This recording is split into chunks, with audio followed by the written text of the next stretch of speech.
Bonjour à tous et bienvenue sur Copo & Co en extérieur devant mon humble demeure pour vous faire un petit retour d'expérience sur les moustiquaires. Parce qu'en fait, où je suis, on est tous les ans embêtés par les mouches, évidemment aussi par les moustiques. Il y a une exploitation agricole qui est juste voisine, ce qui n'arrange rien.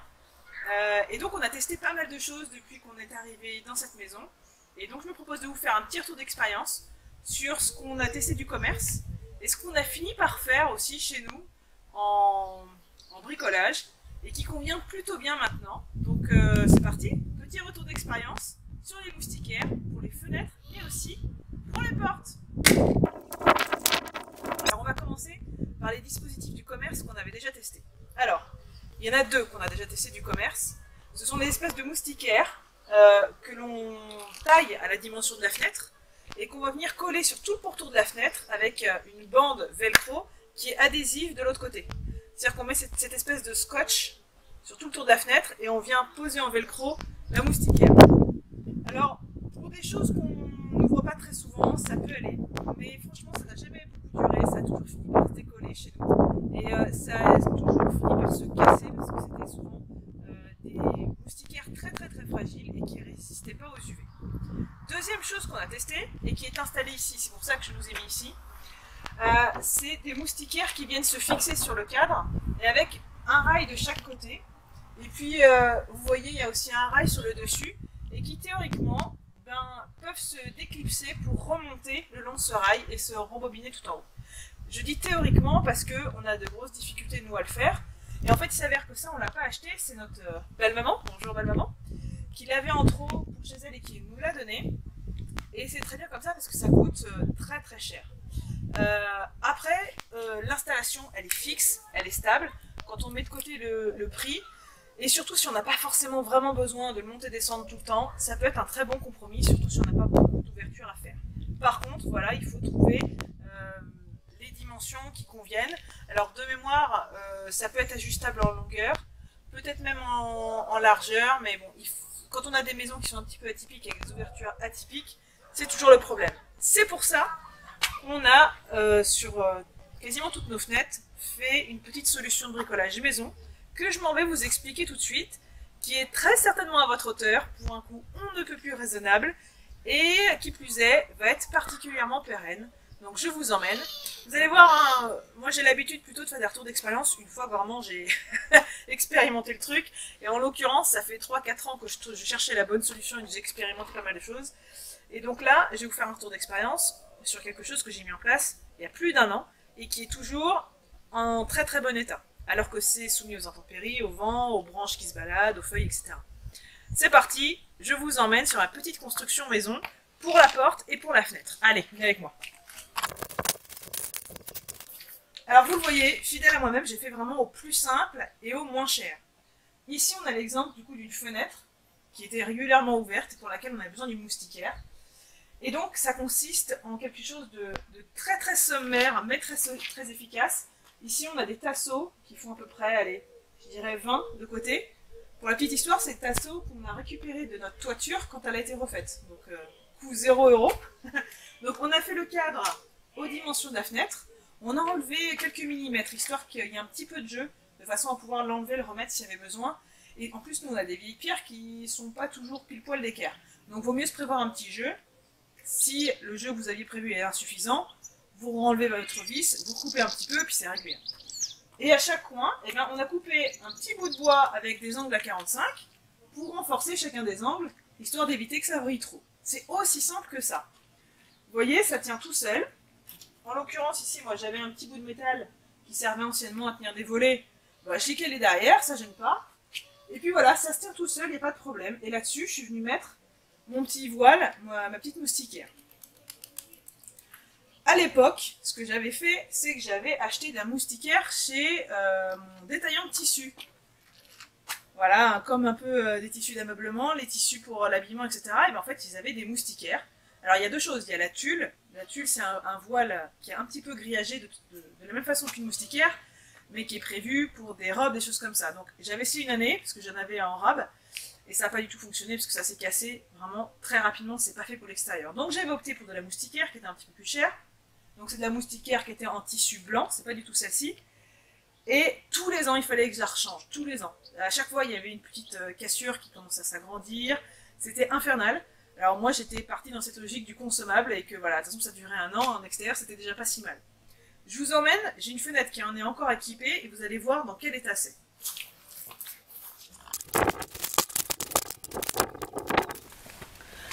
Alors voilà, je ne sais pas si vous allez bien voir, mais là c'est le fameux tissu que j'ai acheté en mercerie. Donc c'est des grandes largeurs, hein. Si c'est pas du 1m40, ça doit être au moins du 2m80. Ah bon, c'est des grandes largeurs. Et donc d'apparence, vous voyez, c'est encore à peu près solide à certains endroits, mais en fait dès qu'on tire un peu, ça passe à travers. Parce qu'en fait ça souffre des UV, ça souffre de l'eau, de la chaleur, etc. Et donc vous voyez tout ça là, et ben à force ça finit par s'en aller. Celui-là je l'ai installé il y a 2 ou 3 ans au maximum. Donc bon, je m'étais un petit peu résignée et en fait j'ai changé de moustiquaire. Et désormais j'ai une moustiquaire qui tient. Et d'ailleurs je vous emmène là où on était tout à l'heure. C'est une moustiquaire qui est un petit peu plastifiée, que j'ai acheté en grande surface de bricolage. Et je vais vous faire voir ce que ça donne au bout de plus d'1 an de pause. Donc ici, celui-ci par exemple, je l'ai installé il y a au moins 1 an, c'était l'été dernier, sur les conseils de mon voisin, bonjour Nico, qui avait acheté le sien en grande surface de bricolage et qui m'avait dit vraiment que celui-ci paraissait plus costaud. Et en effet, vous voyez, j'ai beau appuyer, bon j'essaie pas non plus d'y passer le bras, hein, ni d'y donner un coup de poing, mais c'est quand même beaucoup plus solide parce qu'il y a une sorte de petit revêtement plastique, on dirait, sur ce grillage-là. Et du coup, je pense que ça résiste mieux aux intempéries.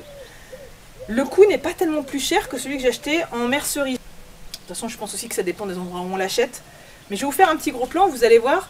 Alors, il me semble de mémoire qu'il y avait 2 coloris, mais vraiment, voilà, j'ai pris du gris et je trouve que ça tient. Et ce qui est dommage, c'est que quand on installe des moustiquaires et qu'on est obligé de les changer tous les ans, ça prend du temps et ça a un sacré coût. Et souvent, le temps qu'on fasse la modification, qu'on fasse la réparation, il y a plein de bestioles qui passent et qui viennent nous embêter quand on est tranquillement installé dans le canapé. Alors, je vous fais voir à quoi ça ressemble de plus près. Donc, vous voyez ici, c'est un exemple, là, c'est le tissu, hein, c'est des largeurs de, allez, je sais pas, 1m40 là aussi peut-être. Et puis voilà, c'est assez souple, très très souple même. Et on dirait presque, voilà, comme du plastique. Comme si c'était que du plastique. Et voilà, c'est bon marché. Et c'est surtout très résistant. Et c'est pérenne. Bon, tout à l'heure on a évoqué comment faire un petit cadre pour une fenêtre. Vous avez vu, c'était super simple. Donc c'était un cadre avec des petits renforts à chacun des angles.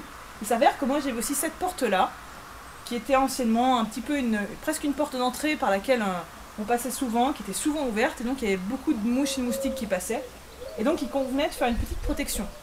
Et donc ça, je l'ai fait il y a au moins 3 ans, et vous voyez, ça n'a pas bougé. Je vais vous faire voir de plus près comment c'est constitué, mais ça va vous rappeler quelque chose. En fait, ici, on a un grand cadre, un grand rectangle qui fait office de porte, avec une poignée. C'est la même construction que pour une fenêtre, au détail près qu'ici, j'ai mis un renfort supplémentaire, et puis aussi des petits renforts ici et là. L'idée c'est qu'on ouvre, voilà, quand on n'a plus besoin, on referme, et c'est réglé. Ça marche comme ça parce qu'ici j'ai fixé un tasseau, toujours de récupération dans mon mur, avec des chevilles, donc directement dans la pierre, et puis vous le voyez, j'ai fixé des charnières on ne peut plus basiques, je ne sais même pas si ça coûte 1 € la charnière, à mon cadre. Donc en fait, ce cadre-là, il fait la largeur de toute mon ouverture, moins l'épaisseur de mon tasseau, moins un jeu de 2-3 mm. Alors au tout début, quand je l'ai fait, ça avait tendance à battre un petit peu trop. Il y avait un petit peu trop de jeu et du coup, dès qu'il y avait un petit peu de vent, ça battait. C'était un peu infernal. Donc il y a plusieurs possibilités. Soit vous mettez ici un autre tasseau et vous intégrez un petit verrou, ou une petite cale, une petite butée. Soit vous mettez un système d'aimant, de façon à ce que quand la portière ferme en haut et en bas, ça s'aimante. Sinon, vous pouvez faire comme moi ce que j'ai fait, toujours mode récup et pragmatique. En fait, j'ai ajouté une petite tranche de bouchon, j'ai coupé un bouchon en liège, je l'ai fixé avec des agrafes, et maintenant, en fait, ça me fait une petite butée qui vient juste frôler ce qu'il faut et maintenir fermée comme il faut la porte. Voilà, système D, et ça fonctionne super bien. Bon, après, bien sûr, esthétiquement parlant, c'est pas génial, mais en même temps, ça évite les mouches et rien n'empêche, quand la saison le permet, de démonter l'ensemble et de le réinstaller qu'en période estivale, par exemple.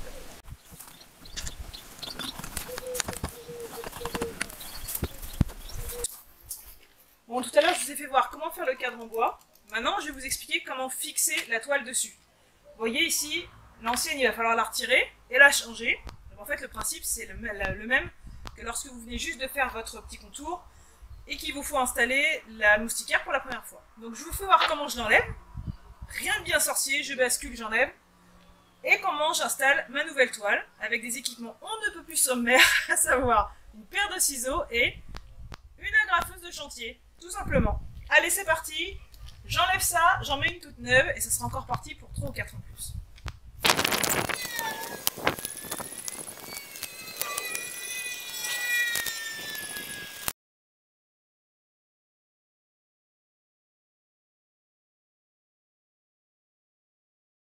Vous voyez, mon cadre il est propre maintenant. Je dis, enfin propre, presque propre. Parce qu'il y avait des agrafes qui étaient vraiment bien enfoncées et qui gênaient pas, qui dépassaient pas. Donc je ne me suis pas embêtée à les enlever. J'ai uniquement retiré celles qui étaient potentiellement gênantes et qui risquaient de faire une trop grosse surépaisseur. Et donc maintenant ce que je vais faire, c'est je vais prendre tout simplement une agrafeuse. Vous voyez, dedans c'est des agrafes très basiques. En l'occurrence c'est des A8. Je vais prendre mon rouleau de moustiquaire. Et donc ce que je vais commencer à faire, c'est à agrafer le long de deux côtés. Parce que je sais que c'est à peu près coupé en angle droit. Je vais me laisser une petite marge, c'est-à-dire qu'à chaque fois, je vais plier en deux avant d'agrafer. Et puis je vais faire ça sur mes deux premiers côtés. Après, donc j'aurai plus qu'à couper le surplus. Et là, de la même façon, je referai un petit bourrelet que je plierai en deux pour venir l'agrafer à plusieurs endroits, à des distances assez rapprochées, de façon à être sûr que ça ne bouge pas dans le temps. Alors c'est parti, je vais commencer à positionner ça. En prévoyant ma petite pliure ici, je fais une petite pliure parce que du coup, si l'agrafe tient sur deux épaisseurs, il y a moins de chances que ça se déchire. Allez, c'est parti. Vous allez voir, je vais vous le mettre en accéléré, hein, mais ça prend vraiment pas beaucoup de temps à faire. Surtout quand le cadre est déjà fait.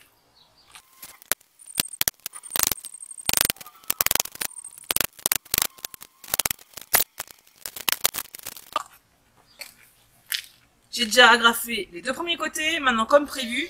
Vous voyez, j'ai tendu le câble, j'ai tendu la moustiquaire sur mon cadre. Et donc, je vais découper. Alors moi, du coup, je vais venir à terme l'agrafer ici, avec un petit bourrelet. Donc concrètement, je vais pouvoir venir couper ici le long du tasseau. Et ça me fera la pliure qui est nécessaire pour après faire la fixation. Allez, c'est parti.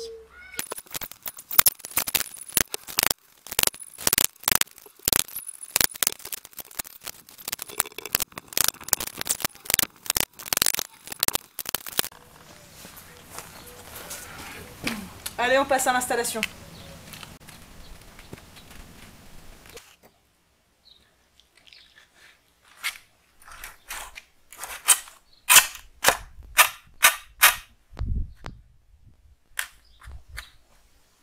Et voilà, rien de plus simple. Alors en l'occurrence, j'avais des petits anneaux en métal qui servaient pour les anciens volets.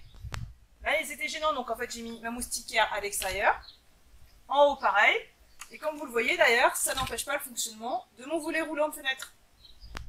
C'est QFD, j'espère que ça vous aura intéressé. Parce que je pense ne pas être la seule à avoir des problèmes de mouches et de moustiques, surtout en cette période. En tout cas, vous pouvez voir, hein, c'est super solide. Ça ne coûte vraiment pas grand chose à faire. Et puis, franchement, c'est super utile. Je vous dis à très bientôt sur Copeaux & Co.